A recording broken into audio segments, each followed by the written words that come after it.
नमस्कार. मी भाऊ जोरसेकर. तुम्ही बघत आहात प्रतिपक्ष. मित्रांनो, कधी कधी जे समोर राजकारण घडतंय ते बघितल्यानंतर असं वाटतं की गेल्या लोकसभा निवडणुकीपूर्वी महाराष्ट्रामध्ये जे 6 प्रमुख पक्ष आपल्या समोर आलेले होते, ते 6 पक्ष विधानसभा निवडणुकीनंतर जसेच्या तसे टिकतील का, आणि टिकणार नसतील तर त्यातल्या कुठल्या पक्षांचं काय म्हणतात अस्तित्व धोक्यात आहे आणि संपुष्टात येणार आहे. मला आठवतं, लोकसभा निवडणुकीपूर्वी मी एक व्हिडिओ केला होता की लोकसभा निवडणुकीचे निकाल लागल्यानंतर कमीत कमी 2 पक्ष हे जवळपास नामशेष होण्याची शक्यता आहे. आणि साधारणपणे मी त्याची वाच्यता केली होती. एक तर उद्धव ठाकरे यांच्या उबाठा शिवसेना आणि अजितदादा यांच्या राष्ट्रवादी काँग्रेस पक्षाला लोकसभा निवडणुकीनंतर खरोखरच किती टिकून राहणं शक्य आहे. त्यापैकी माझं एक भाकीत किंवा भविष्य खरं ठरलं ते म्हणजे अजितदादा यांचा पक्ष लोकसभा निवडणूक पूर्ण ताकदीने लढवू सुद्धा शकला नाही. अजितदादा हे एकतर 48 पैकी फक्त 5 जागा लढवत होते, आणि त्या 5 जागा लढवताना सुद्धा त्यांची सगळीच्या सगळी ताकद ही त्यांचा बालेकिल्ला असलेल्या बारामतीतच पणाला लागली होती. बारामतीमध्ये सुप्रियाताई सुळे हे आपल्या वडिलांच्या ताकदीवर लढवत होत्या, तर सोनेत्रा पवार या उपमुख्यमंत्री अजितदादा यांची प्रतिष्ठा टिकवण्यासाठी लोकसभा लढत होत्या. त्यामुळे साहजिकच बारामती हा अजितदादांसाठी प्रतिष्ठेचा विषय झाला होता आणि त्यांना तिथे टिकून राहणं आवश्यक होतं. आणि म्हणून अजितदादांना बारामती सोडून इतरत्र प्रचाराला जाणं सुद्धा अशक्य झालं होतं. आपल्या पक्षाचे 40 उमेदवार उभे केले, सॉरी 4 उमेदवार 5 उमेदवार उभे केले, तरी अजितदादा त्या 5 उमेदवारांपैकी किती उमेदवारांच्या प्रचाराला जाऊ शकले याकडे बघा, बातम्या मिळतील तुम्हाला. अजितदादा बारामतीतच पाय बांधून घेतल्यासारखे मुक्काम ठोकून होते. काकांनी त्यांच्या विरोधात अशी काही फिल्डिंग लावली होती की फ्रंट फूटवर जाऊन खेळणं सुद्धा त्या फलंदाजाला अशक्य होतं. अशी जी फिल्डिंग लावलेली असते तशीच अवस्था अजितदादांची लोकसभा निवडणुकीत होती. आणि त्यामुळे अजितदादा आपल्या पक्षासाठी लोकसभा निवडणूक लढवू शकले नाहीत. त्यांच्या पक्षाचा एकमेव सुनील तटकरे हा उमेदवार निवडून आला, पण तो गेल्या वेळेला पण निवडून आला होता आणि यावेळेला सुद्धा आला. ती कोकणातली जी जागा आहे तटकरे यांची, रायगडची, ती त्यांनी स्वतःच्या कष्टातून आणि पक्ष आणि व्यक्तिगत संघटन उभारून तयार केलेली जागा आहे. पण त्याखेरीज अजितदादांच्या गाठीशी काय आहे? आज असं तुम्ही म्हणू शकत नाही की अजितदादा यांचा पक्ष आहे. हा, विधानसभेमध्ये आता परवा आणखीन पंधरवड्यानंतर विसर्जित होणाऱ्या विधानसभेमध्ये अजितदादांचे 38-40 आमदार आहेत. पण त्या पलीकडे अजितदादांच्या पक्षात नेमकं काय शिल्लक उरलंय असा प्रश्न उरतो. आणि दुसरीकडे लोकसभा निवडणुकीतल्या या जो जबरदस्त दणका बसला त्यानंतर ज्या प्रकारची वक्तव्य अजितदादांनी केली, त्यामुळे अजितदादा लवकरच परत एकदा आपल्या काकांच्या वळचणीला जातील. आणि नंतर आपण इकडे आलो ते सुद्धा कशी काकांचीच खेळी होती वगैरे वगैरे सांगतील. याविषयी माझ्या मनात शंका नाहीये, कारण अजितदादांनी बंड करून दाखवलं असलं तरी ते स्वयंभू होते याची एकही साक्ष अजितदादा देऊ शकलेले नाही. आणि म्हणून मग बंड हे सुद्धा काकांनी ठरवलेल्या खेळीनुसार अजितदादांनी केलं काय, अशी एक शंका येते. असो, मुद्दा एवढाच आहे की लोकसभेनंतर म्हणजे लोकसभेच्या निकालानंतर महाराष्ट्रातल्या 6 प्रमुख पक्षांपैकी कमीत कमी 2 पक्ष हे अस्ताकडे ओढले जातील असं मी भाकीत केलं होतं. त्यापैकी अजितदादांविषयीचा माझा अंदाज हा कमालीचा खरा ठरला असं म्हणता येईल. आणि त्याचं कारण आहे की कदाचित त्यांच्या पक्षाचे आमदार कमी येतील, ते सगळं घेऊन अजितदादा काकांच्या पक्षात परत जातील आणि आपला पक्ष परत काकांच्यात मर्ज करतील. हे पवारांच्या पक्षात नेहमी चालतं.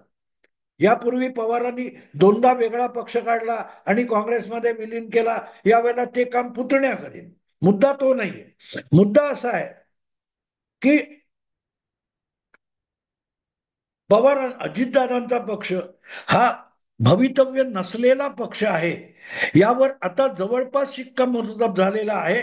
किती काळ अजितदादा स्वबळावर पक्ष नेतृत्व करून एक स्वतंत्र पक्ष चालवतील याविषयी सगळ्याच राजकीय विश्लेषकांच्या मनामध्ये, अभ्यासकांच्या मनामध्ये शंका निर्माण झालेली आहे.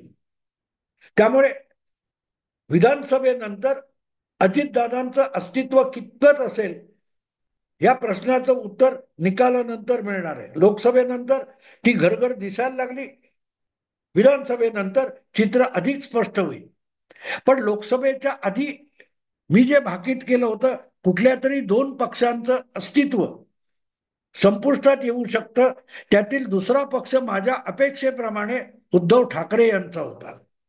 उभाठा शिवसेना हा दुसरा पक्ष माझ्या डोक्यात होता की ज्याला मिळालं तेवढं यश मिळणार नाही. हे माझं भाकीत होतं, ते चुकलं. मी ते कबूल करतो की उद्धव ठाकरे यांना 2-3 पेक्षा जास्त जागा मिळणार नाहीत असा माझा अंदाज होता. तो चुकलेला आहे लोकसभेच्या वेळेला, हे मी निमूटपणे स्वीकारतो आणि नाकारण्यात काही अर्थ नाही, कारण त्यांना 9 खासदार मिळालेले आहेत. पण हे 9 खासदार मिळवताना उद्धव ठाकरे यांनी आपला सगळा पक्ष संघटनात्मक पातळीवर रसातळाला नेला, ही सुद्धा वस्तुस्थिती आहे. आज हिंदी किंवा इंग्लिश माध्यमातून अशी चर्चा चालते की उद्धव ठाकरे हे आज मुंबई महाराष्ट्रामध्ये मुस्लिमांचे सगळ्यात मोठे नेते झालेले. जसं 1992-93 नंतरच्या काळामध्ये उत्तर प्रदेशात मुलायम सिंग हे कुठल्याही मुसलमानापेक्षा अधिक मुस्लिम समाजाचे नेते आहेत असं म्हटलं जायचं. त्यांना मुल्ला मुलायम अशी टिंगल सुद्धा भाजपकडून केली जायची. आज नेमकी तीच गोष्ट महाराष्ट्रात उद्धव ठाकरेंची झालेली. मुस्लिम समाजामध्ये काँग्रेसपेक्षा उद्धव ठाकरे आज लोकप्रिय आहेत. आणि का होऊ नये? ज्यांच्या वडिलांनी, पित्याने माझ्या शिवसैनिकांनी बाबरी पाडली असेल तर त्याचा मला अभिमानच आहे असं म्हणून अख्खी केस अंगावर घेतली बाबरीची. त्यांचा सुपुत्र आज वक्फ बोर्डाची मालमत्ता जपायला आणि भाजपच्या हिंदुत्ववादी भाजपच्या तावडीतून मुस्लिमांची वक्फची मालमत्ता सोडवण्यासाठी लढायला सज्ज झाला असेल, तसा बिगर मुस्लिम नेता मुस्लिमांना आवडणारच. कारण तो आपल्या पित्याची सुद्धा वारसा जमीनदोस्त करून टाकतो मतांसाठी, आणि मतांसाठी मुस्लिमांचा इतका लाचार होतो. तो जर आज मुस्लिमांमध्ये अबू आझमी नवाब मलिक यांच्यापेक्षा लोकप्रिय नेता असेल तर नवल वाटण्याचं कारण नाही. पण म्हणूनच एक गोष्ट लक्षात घ्यायला लागते की आज उद्धव ठाकरे महाराष्ट्रामध्ये आणि मुंबईमध्ये आपली हिंदू मतं कमावून बसलेत, हे सुद्धा वस्तुस्थितीचं एक प्रतीक आहे. शिवसेनेला मी परत हे गोष्ट सांगतो की शिवसेनेकडे 16 ते 20% आजवर मतं होती. म्हणजे सरासरी काढली तर 18% मतं होती. त्यामध्ये 13.5-14% मतं एकनाथ शिंदे यांच्याकडे गेली असतील. तर बाळासाहेबांनी जी हिंदू वोट बँक शिवसेनेसाठी निर्माण केली त्यातली अवघी 4 ते 5% मतं उद्धव ठाकरे यांच्याकडे राहिलीत. आणि त्यामुळे निवडणुका जिंकायच्या असतील तर अधिकाधिक कट्टर मुस्लिम होणं उद्धव ठाकरेंना भाग आहे. आणि म्हणून ते जितकं हिंदूंना दुखावून, भाजपला दुखावून, मुस्लिमांना चुचकारण्याचा प्रयत्न करता येईल तेवढा करत असतात.